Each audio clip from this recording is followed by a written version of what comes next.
One of the most tired tricks in the royalist playbook is dragging Princess Diana's memory out like a prop in their hollow attempts to slam Prince Harry and Meghan Markle. Over and over again, they spin fantasy narratives of what they think Diana would have thought, always conveniently aligned with their own bitter agendas. But here's the truth they never want to face. Diana would have adored Meghan Markle. Now let's pause there for a moment, because this isn't just wishful thinking from Sussex supporters like us. This is coming from Richard Kay, one of the very few royal reporters who was actually close to Diana in the final years of her life. We're talking about someone she dined with, confided in, took long drives with along the Norfolk coast. The man she trusted enough to call in her final hours. Not a palace puppet, not a tabloid parrot, a real friend. And Kay is saying loud and clear that Diana would have been intrigued and even liberated by Meghan Markle's presence. Now how about that? A royal reporter not following the usual playbook of throwing Meghan under the bus just to appease the Middle England crowd. Refreshing, isn't it? See, what people forget, or pretend to forget, is that Diana herself was a disruptor. She broke the royal mold, she showed emotion, she spoke truth to power, she didn't shrink herself to make the monarchy feel comfortable. So when people ask idiotic questions like, how long would it have taken Diana to send Meghan packing? The only appropriate answer is, she wouldn't have. Because Diana would have seen a kindred spirit in Meghan, a woman with her own voice, her own strength, and her own identity. Richard Kay even says it. Diana would have liked Meghan's independence. She would have respected that Meghan offered Harry something no one else could, a way out, an escape hatch from an institution that's done nothing but chew people up and spit them out. And really, what mother wouldn't want that for her son? Peace, freedom, happiness. That's not betrayal, that's survival. Let's talk about that escape. Let's talk about California. Because when you look at Harry's life now, living near the beach, raising his kids in sunshine, engaging in meaningful work with Invictus, Archwell, and causes that matter, you're seeing the exact life Diana dreamed of for herself. She wanted to live in the US, she loved America, she said it out loud, even to Richard Kay. She was exploring what life would look like on the other side of the Atlantic, but she couldn't go, not back then, not with 2 young sons to raise under the watchful eye of the firm. So what does Harry do all these years later? He fulfills the dream his mother couldn't. That's not rebellion, that's love, that's legacy. But of course the haters never want to talk about that. They want to trap Diana in some twisted fantasy where she's their personal ghost, haunting Harry, judging Meghan, cheering for courtiers and tabloids. They act like they know her better than her own son, and they throw around her memory like a weapon against the very people she'd likely be defending. Let's be real. Diana would not be amused by the likes of Carol Middleton scheming her way into the heart of the monarchy, nor would she be clapping from beyond the veil for Kate's Stepford act. And she certainly wouldn't be silent about how Charles, yes, King Charles, has neglected and actively ignored 2 of her grandchildren. Don't tell me the woman who held AIDS patients' hands and walked through landmine fields would be okay with that. Diana would be furious with how this family has handled Harry and Meghan.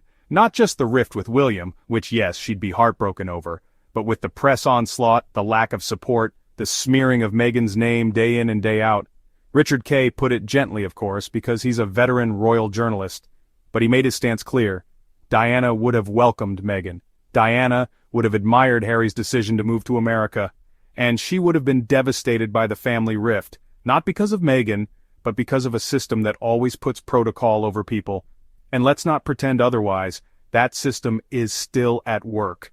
The same system that erased Meghan's accomplishments, twisted every word she said and tried to force her into silence. But Meghan didn't fold. She stood up. She spoke out. And for that, she was demonized by a media machine built on racism, misogyny, and classism.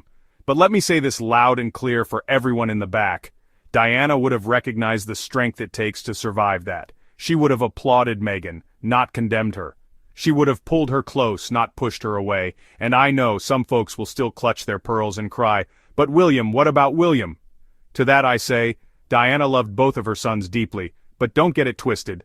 Love doesn't mean blind obedience. Diana would have called out anyone who let the institution come between family, including William. She wasn't afraid to speak truth to power when she was alive, and she sure wouldn't be afraid now.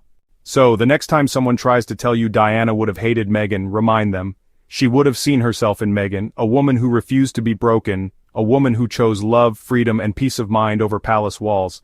And if you're watching this and you believe in reclaiming the truth, not the fairy tales written by bitter royalists with an axe to grind, then I invite you to stand with us. Join the Royal Sussex Squad.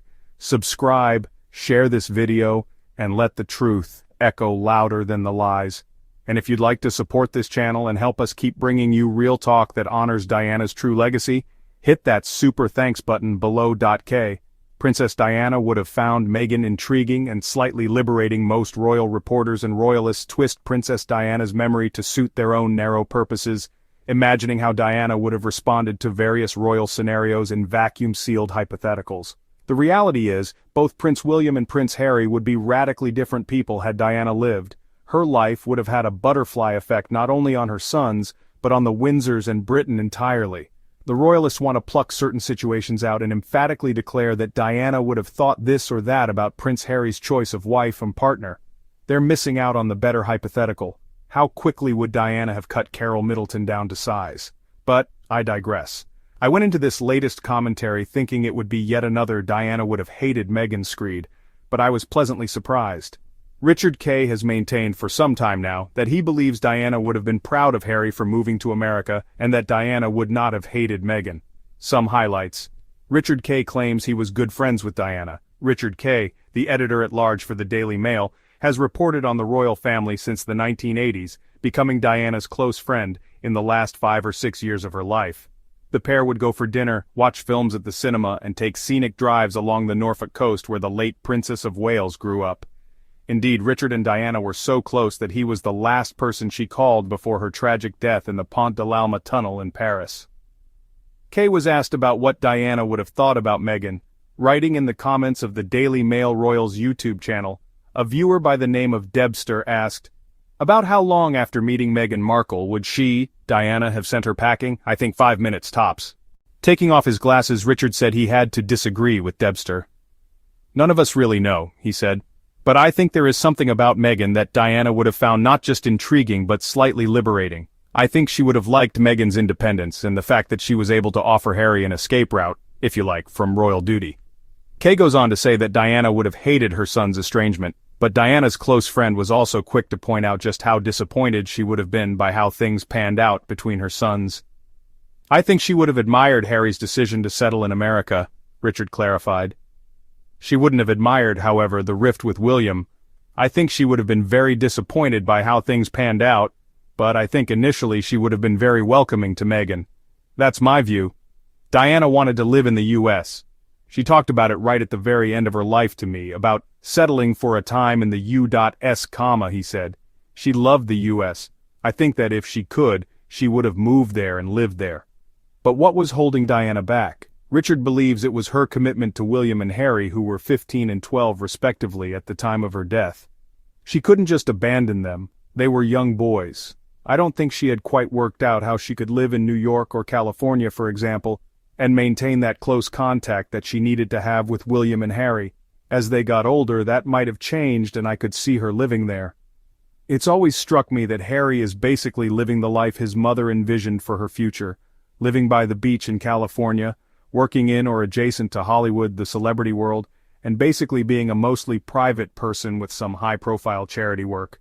That's what Diana wanted for herself, and her dream became a reality for Harry. And honestly, she probably would have issues with her sons' wives in general, but the money question isn't, when would Diana have sent Meghan packing? The real question is, how quickly would Diana have seen through the Middletons? And how disgusted would she be with Charles for how he's treated their grandchildren? We're not backing down. We're not buying the nonsense. We know who Diana was, and we know what Harry and Meghan are building. A life Diana would have been proud of. Thanks for riding with me. Until next time, stay loud, stay proud, and stay Sussex strong.